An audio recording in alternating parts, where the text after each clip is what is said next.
cela ukuthi kunikeze uLasizwe ama-flowers wakhe. Niyamkhumbula lo mfana lo bekatrenda emalangeni igama lakhe Anathi Mvambi. Lo bekaphika ukuthi yena uke wathandana noDominic Zaca. Yena lo ifamily yakhe iye yafonela uDominic bamtshela ukuthi ya wena futhi sizokubophisa sizokusuwisha ngenxa yokuthi uye wathandana nengane yethu and wena umdala and ingane lona usasemncane in that one. Kodwa-ke sibonile laphayana uDominic wayenzani, wakhipha i-screenshot, wakhipha iy'thombe, wakhipha ubufakazi bokubonisa ukuthi okwangempela bebazwana. Na-ke sisathi sisahleli sithi hayi okay Dominic, we sympathize with you my darling. uLasizwe wathi ngiyanizwa nisasympathize, uthi uyabona u-Anathi ngimazi kahle, uthi wozani ngizonibonisa. uLasizwe nangisakakhiphe i-screenshot zokubonisa ukuthi umfana umkhuba wakhe vele. Umfana umkhuba wakhe usebenzisa lobuhle bakhe ukuze nje azodla imali zabanye abantwana lezi basebenzele kanzima, right? uLasizwe uthi hayi vele yena naye bekathathekile, right? Abona kahle ukuthi hayi umfana muhle, umfana nje uyabona hayi uclean, uright, hayi bangaphusha something. But uthi hayi umfana wacala sekacela 1 2 3 uyacela, after 5 minutes uyacela, hayi wabona kahle ukuthi lo yena something is not okay la, lo muntu lona is on a mission. So here's one of the screenshot laphayana niyambona uLasizwe uthini, uthi my cupcake, yazi you confuse me, 1 minute you want money, the next a job, then a DJ set, then my platform. Hayi umfana wangaphenduli, wazophendula late the following day, no the same day but late ngabo 5 ntambama, since uLasizwe amthumele imessage ngo 12 uzophendula ntambama. Sekafonela uLasizwe angaphenduli ama-calls wakhe, ayenza ama-video call, ayenza ini uLasizwe angamphenduli, right? So ngebirthday yakhe umfana sekazosendela uLasizwe i-picture yesicathulo lesi asifunayo, nayi imessage laphayana uthi kuLasizwe kanti ngithengele esisihlangu, I'm going to wear it when we go into Dubai. And then from there uLasizwe athi, and where is my birthday present? Umfana azivale amehlo, and then from there still akhiphe ilentuzana isandla sokuthi uyacela. Hayi umbuzo ka lentuzana uyawuziba. And then macede lapha athi hawini ngicela undifakele, right? And then from there uLasizwe aphendula ngokuthi I just paid bonuses andina mali. Bese abuza umfana ukuthi so yankantoni eDubai? Kusho ukuthi umfana wayefuna ukuya eDubai ngemali kabani eyakaLasizwe. uLasizwe wamphendula wathi sizoya ngoNkulunkulu.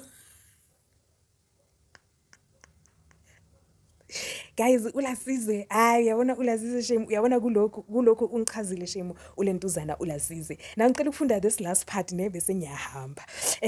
So engathi lana umfana vele wayilokhu apropose ama-business, angithi nimzulu athi next ngifuna lokho, next ngifuna lokho, kahle kahle ufunani, right? So umfana avela athi okay, uLasizwe athi, okay, so walk me through your plan in a granular details. What's the structural architecture of this idea? I don't mean vague enthusiasm. I'm asking for a metadata. Also, what are the categorical variables of the people you want to bring on? What's the projected ecosystem impact of this idea? How does the scalability matrix look beyond just famous people from Gqeberha? What's the sustainability index? Are you speaking in terms of an one-off activation or an iterative model with compounding ROI? Essentially, before I can evaluate this properly, I need to know if this is just an actual whatever intuition, or if you've actually constructed a viable framework. Yo, isilungu esingaka lawe Lasizwe. And then umfana hayi waphendula wathi, yo, you just went from being cute innocent person to a demon slayer on business. I'll walk you through my plan, cupcake. I'm still trying to finish up this mixtape.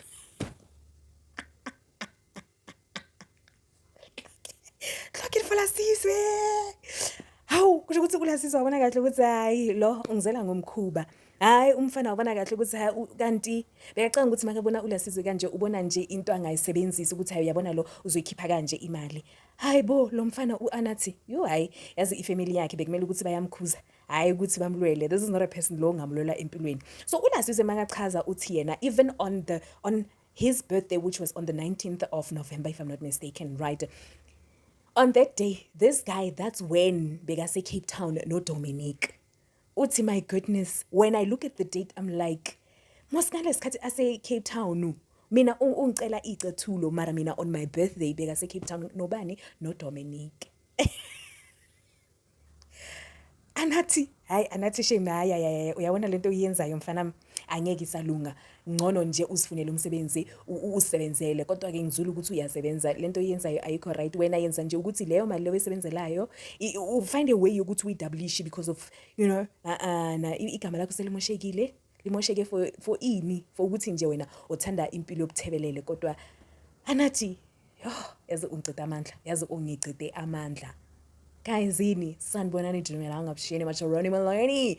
I don't think ukuthi nginibonisile ngivele ngangena endabeni. If it's your first time, please hit the subscription button and the notification bell so that you do not miss out on anything whatsoever. Because of Sinabo Anathi, who are here to give it to us on a silver platter, and I mean I'm gonna be here to distribute it to you.